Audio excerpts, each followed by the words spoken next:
አንዳንዴ ምን ይሆናል መሰለሽ ይወደዳሉ ከዛ በሌላ ፍቅር የወደደችው ይመስለውና ከዛ ሌላ ጥያቄ ይገባል ሲገባ በጣም ልደነግጥ ትችላለች እሱ አንዳንድ ሰዎች ሴትና ወንድ በንጹህ ወንድማማችነት ወይ ወንድምና እህትነት ሊዋደዱ አይችሉም በጣም ኢንቲሜሲ ካላቸው በጣም ቅርርብ ካላቸው በጊዜ ሂደት አንደኛው ወይም ሁለቱም ስሜታቸው ወደ ኢሮስ ወይም ሮማንቲክ ወደ ሆነው ፍቅር ሊቀየር ይችላል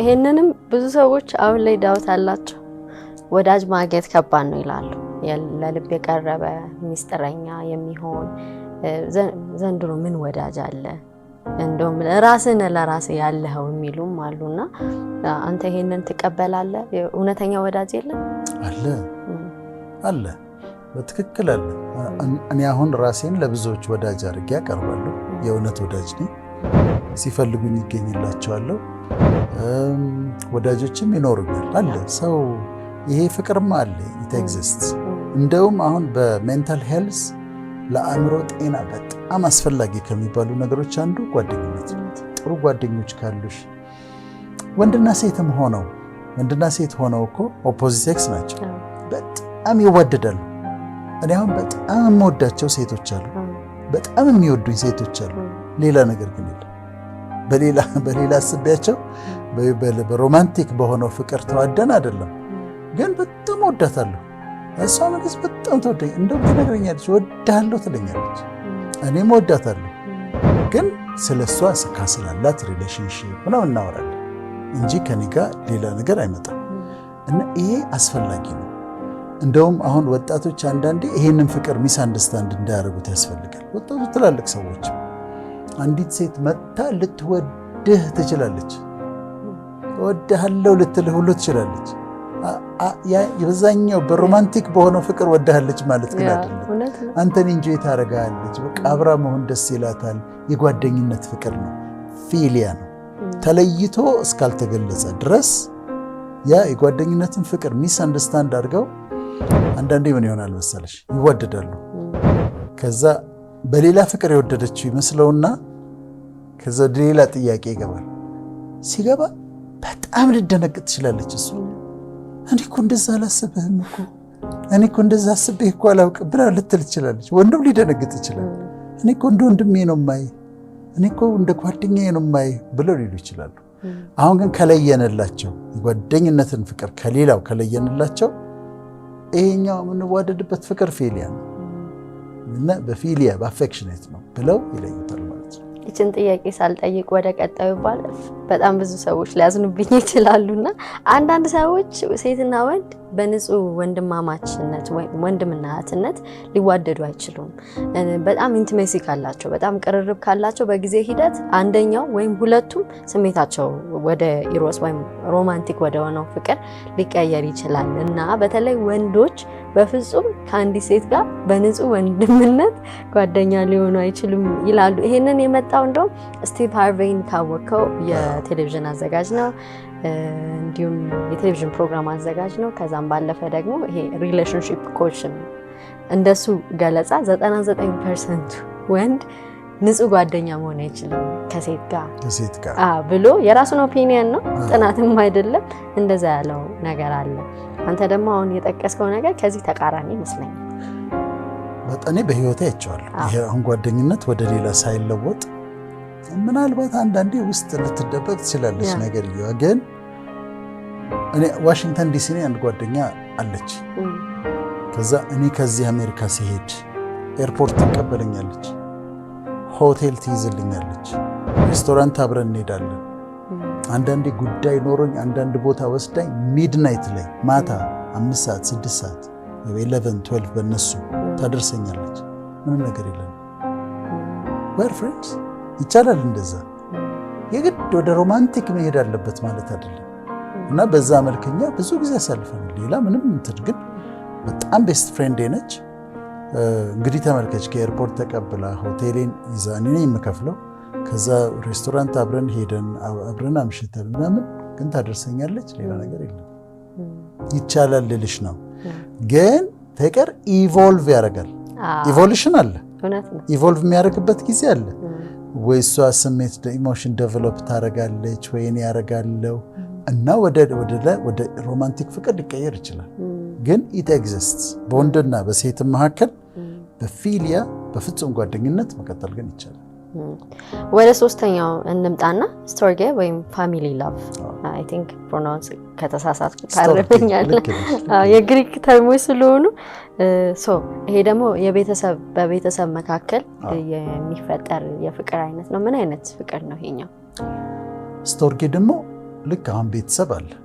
ቤተሰብ ውስጥ አባት ልጁን የሚወድበት ፍቅር፣ እናት ልጇን የምትወድበት ፍቅር፣ ወንድምና እህት ፋሚሊ ውስጥ የሚዋደዱበት እርስ በርስ የሚዋደዱበት ፍቅር፣ እሱ ቤተሰብ ውስጥ ያለ ፍቅር ነው። እሱ ደግሞ ፋሚሊ ውስጥ ያለ ፍቅር ነው እና ይዋደዳሉ። የባልና ሚስትም ወደዛ ሊቀየር ይችላል። በኋላ እናያለን። ኢቮልቭ ሊያደርግ ይችላል። ግን ወንድም እህቱን የሚወድበት፣ ልጅ አባቱን የሚወድበት፣ ሴት ልጅ አባቷን የምትወድበት፣ ወንድ ልጅ እናቱን የሚወድበት፣ እርስ በርስ ቤተሰብ ውስጥ የሚዋደዱበት ፍቅር ደግሞ ስቶርጌ ይባላል። ይህም ደግሞ እጅግ በጣም አስፈላጊ። ወደ ኢሮስ እንምጣ።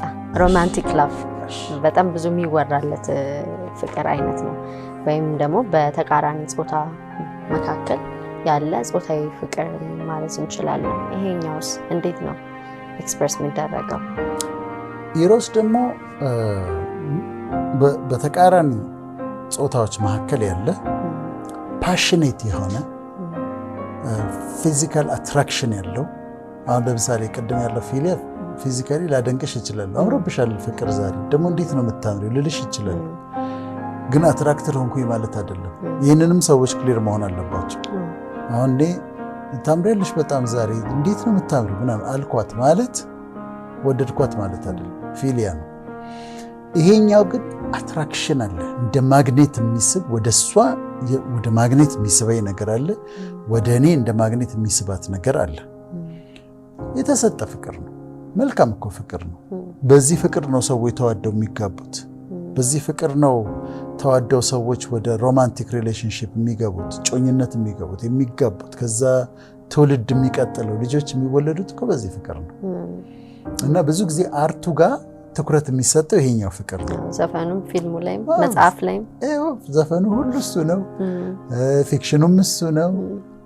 በጣም በጣም ትኩረት አርቱ በጣም ትኩረት ይሰጠዋል። እና ሰዎች ፍቅር ሲባል ይሄ ነው የሚመጣላቸው።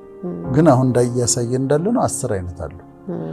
ግን ይሄም በጣም አስፈላጊ ከእግዚአብሔር የተሰጠ ልንንከባከበው የሚገባ ደስ የሚያሰኝ ስሜት ነው። በጣም ደስታ ያለበት፣ ሐዘንን የሚያስረሳ፣ ጉስቁልናሽን የሚያስረሳ ስለ ፍቅር በቃ የእናቴ ቤት እስካስገባው ድረስ አልታውኩትም ትላለች ሰለሞንን የወደደች ሴት መኃልየ ላይ እናቴ ቤት እስካስገባው ድረስ አልታውኩትም ይላል። እና በቃ ፊዚካል አትራክሽን አለ። ነፍስሽን ወደዋለሁ፣ ማንነትሽን ወደዋለሁ፣ ፊዚካል አፒራንሷን ወደዋለሁ፣ እያንዳንዷን የእሷን የሆነውን ነገር ወደዋለሁ። እና ሮማንቲክ ላቭ ነው። እንመለስበታለን። በጣም አስፈላጊ ነው። እንደውም ይሄን ስትናገር የሮሚዮን ጁሊየት በጣም ታዋቂ ካራክተሮች በዛብህና ሰብለ ወንጌል የነሱም ይሄኛው አይነት የፍቅር ነው። ይሄኛው ልክ ነው። ለምንድነው ደጋግመን የምናነባቸው? ለምንድነው ደጋግመን ቲያትሩን የምናየው? ምክንያቱም በጣም ልዩ በቃ ለመግለጽ የሚያስቸግር በጣም ደስ የሚያሳይ ነገር ነው። ለሰዎች አስፈላጊ ነው። በህይወታችን የተወሰኑ ምዕራፎች ላይ ከተቻለም ሁሌ ይሄ ሮማንቲክ ፍቅር መኖሩ ጥሩ ነው። ያው ግን በእጮኝነት በትዳር ሲሆን ደግሞ ትክክለኛው እንደዛ ነው። ወደ ማኒክ ላቭ የሚያስፈራ ነው ይሄ ልምጣ ወይም ኦብሰሲቭ ላቭ ይሉታል። ይሄ የሚያስጨንቅ ገኔ ካልሆንሽ ወይ ከኔ ጋር ነሽ ወይ ገልሻለሁ አይነት ፍቅር ነውና ይሄኛውን ደግሞ የበለጠ እናብራራው። እሺ ማኒክ ላቭ ኦብሰስድ ይሆናል። በጣም ይያዛል። እንግሊዘኛ እንዳናበዛባቸው በጣም ይያዛል። በጣም ይቀናል። የኔ ብቻ ነች ብሎ ያስባል። ከዛ የምትወሰድበት ይመስለዋልና በጣም ነው የሚጠነቀቀው። በጣም ነው የሚጨነቀው። ያስጨንቃታል። ስልክ ደውላ ካላነሳች ጉዷ ነው። ካላነሳች የሆነ ቦታ ሄዳለች። ከሌላ ወንድ ጋር ኢማጂን ያደርጋታል። ከሌላ ወንድ ጋር ተኝታ ያስባታል። እና አደገኛው ላቭ ይሄ ነው ማለት። አሁን ለምሳሌ በፍቅር ምክንያት ገደላት ሲባል ትሰማያለሽ። እንዴት ነው አፍቅሮ የሚገድላት ትያለሽ። ማን ክለብ ነው? በፍቅር ምክንያት እንዲያደጋ ደረሰባት ይባላል። ማን ክለብ ነው? የኔ ብቻ ሰው እንዳያት፣ ሰው እንዳይነካት፣ ከሰው ጋር እንዳታወራ፣ ሰው እንዳይደርስበት የሚል ፍቅር ነው። ሴቷም ደግሞ እንደዛው። ሴቷም ማን ክለብ አለ የሴቶችም እና በጣም ነው ኦብሰስድ የምትሆነው። እያንዳንዱን እንቅስቃሴ ትከታተለዋለች፣ መግባት መውጣቱን ትከታተላለች። ይሄ ደግሞ ማን ክለብ ነው። ጥሩ አይደለም፣ መጥፎ ነው፣ ጉዳት ያለው በጣም ያስጨንቃል። በጣም ሰፎኬቲንግ ነው። ይሄ አየርን የሚያሳጣ አይነት ፍቅር ነው። በጣም ከባድ ነው። ወደ ስድስተኛው እንምጣ። ፕራግማ ወይም ኢንዱሪንግ ላቭ። ይሄ በጊዜ መቆየት የሚመጣ ፍቅር ነው። ፕራግማ ላቭ። ኢንዱሪንግ የሚባለው በጣም ደስ ይለኛል። አሁን የኛው ፍቅር ባልና ሚስቶች ቱታ ለብሰው ስኒከር አድርገው ወክ ሲያደርጉ አይተሽ ታውቂያለሽ? ግን ከተጋቡ 30 ዓመታቸው ነው። አብረው መሆን አለባቸው። ከተጋቡ 25 ዓመት አልፏል። 30 ዓመት 20 ዓመት ሆኗል። ባልየው ከስራ መጥቶ ቱታውን ለብሶ ነይ አብረን ነው ወክ የምናደርገው ብሎ እሷም ቱታ ለብሳ ስኒከራቸውን አድርገው ወክ ያደርጋሉ። በጣም የሚገርም ነው። ይሄ ፕራግማ ላቭ ነው። ያ የሚዘፈንለት ሮማንቲክ የሆነው ኢሮስ ምናምን ይባለው ፍቅር ላይኖር ይችላል መሀላቸው። ግን አብረን እናርጅ የሚሉ ሰዎችን አብረን እናርጅ፣ በቃ አብረን እስቲ እናርጅ። ዘመናችንን በሙሉ ተላምደዋል። አንደርስታንድ ይደራረጋሉ። የምትፈልገውን ያውቃል፣ የሚፈልገውን ታውቃለች። በጣም ይግባባሉ። አብረው ወክ ያደርጋሉ፣ አብረው ይበላሉ፣ አብረው ሬስቶራንት ይሄዳሉ፣ ይቀላለዳሉ። ፍሬንድስ ሆነዋል። ይሄ ግን ፍቅር ነው። ፕራግማ ላቭ ነው። ያቺኛዋ በኋላ እናየዋለን። ያቺ ኢሮሷ ሮማንቲኳ ኢቭን ላትኖርም ትችላለች። ግን በቃ ኢንጆይ ይደራረጋሉ። በጣም የረዥም ጊዜ የሚቆይ ትዳር ይሄ ነው የሚያቆየው። ፕራግማ ላቭ ነው የሚያቆየው። ኢንጆይ መደራረግ፣ አንደርስታንድ መደራረግ፣ ፕሬዘንሷን ከሱ ጋር መኖሯን መውደድ እና ይሄኛው ፕራግማ ላቭ ይባላል።